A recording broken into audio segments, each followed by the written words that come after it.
Hello everyone, welcome back to SamMobile TV. Daniel here. And it's an exciting day because Samsung just announced their Fan Edition ecosystem. The S23 FE, the Tab S9 FE, and the FE Plus, and the Buds FE. This video, we're going to be looking at the S23 FE. We're going to let you know our first impressions and cover 3 key areas that you should know in our week that we've spent with it. We're going to look at the design. We're going to definitely look at the cameras. We're also going to take a look at the performance. Let's start with design. One thing that I noticed immediately with the S23 FE is how much heavier it is compared to the S21 FE from a couple of years ago. Actually, that was just last year. Scrap that. This is 209 grams versus the S21 FE being 177, largely in part due to the upgraded materials that Samsung have now decided to use. The S23 FE uses Gorilla Glass 5 on the back, and it's got an aluminium frame. That has drastically increased how heavy it is compared to the reinforced polycarbonate plastic that was on the S21 FE. Not that I hated the plastic. The color I have here is graphite. Samsung have shifted away from making all the devices with a frosted finish. They do all have a glossy glass back. That sort of keeps in line with what they've done with the A series this year as well. There are other colors available, the cream, the mint, and the purple. However, I've just got this one here. The in-hand feel kind of reminds me of the A54 that was released earlier in the year. It has a slightly more premium feel to it. Like you definitely feel like you're holding a bit more of a flagship, but not overtly so that you'd be able to immediately tell the difference when you pick it up. It's a very sharp connection to the aluminium frame, but the frame does have that matte aluminium finish, and it definitely does feel nicer in the hand than the A54 did. The display is part of the design, so it also fits in here as well. The 6.4-inch display is a dynamic AMOLED 2X adaptive 120Hz refresh rate between 60 and 120, which is definitely an upgrade over the 120Hz panel from the S21 FE. It can go up to as high as 1000 nits in high brightness mode, and will get more than bright enough in outdoor situations, again, which is an improvement over the S21 FE. They've also got the vision booster that was in the flagship S series as well. So that's something to take note of, is that you do get some flagship quality features in the S23 FE with its display. Overall, the design is probably as you would expect. There's nothing too flashy about it. Like it's a slab smartphone. You know, you've got the minimalist camera housing around the back, which is in line again with all of Samsung's releases this year, particularly their S series and even their tablets. So you know that this is a Samsung flagship. What does set it apart from the A series though is the camera offering. There's 3 rear cameras on the S23 FE, and they are more flagship level than what the A series offers you. You've got the 12 megapixel ultra wide. You've got the 50 megapixel main camera, which I believe is around about the same camera as the Fold 4 is what I'm hearing. And then you've got a 3x8 megapixel telephoto. This telephoto doesn't do too badly. We'll get into that in a moment. The big inclusion here is the 50 megapixel main camera. Last year's S21 FE had a 12 megapixel main camera.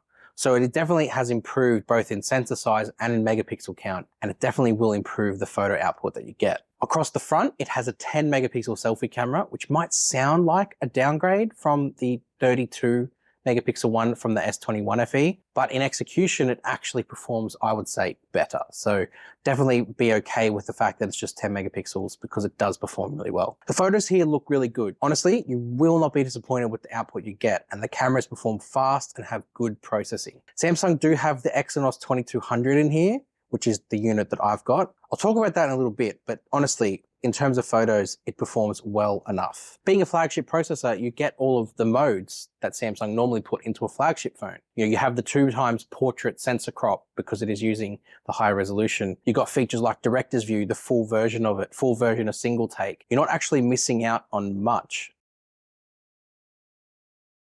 Videos are also good. It's got all of the resolutions you might want, including, for the first time on FE, 8K at 24 frames per second. Not a necessary inclusion, but for this price point, having 8K video recording in your pocket, particularly good considering with 8K you can do the 33 megapixel screen grabs, I think it's a worthwhile inclusion. And the last part to look at with this phone is performance. This is probably the contentious part, especially as Samsung in the region that I'm in have the Exynos 2200. Some people will be upset. They shouldn't though, because in my usage with the S23 FE for about a week now, I haven't noticed any performance issues whatsoever. Samsung have definitely refined this since it was first used in the S22 last year. And honestly, you will find this to be more than capable, especially for the price point that this phone is launching at. Something I noticed, I didn't put this in the cameras because it's not really about the cameras, it's more about the performance of the cameras, is the transitions between the lenses is really snappy and really seamless. You can see it here between 0.6 to 3 times. You've got a really flawless transition all the way through. So it's definitely something to be aware of.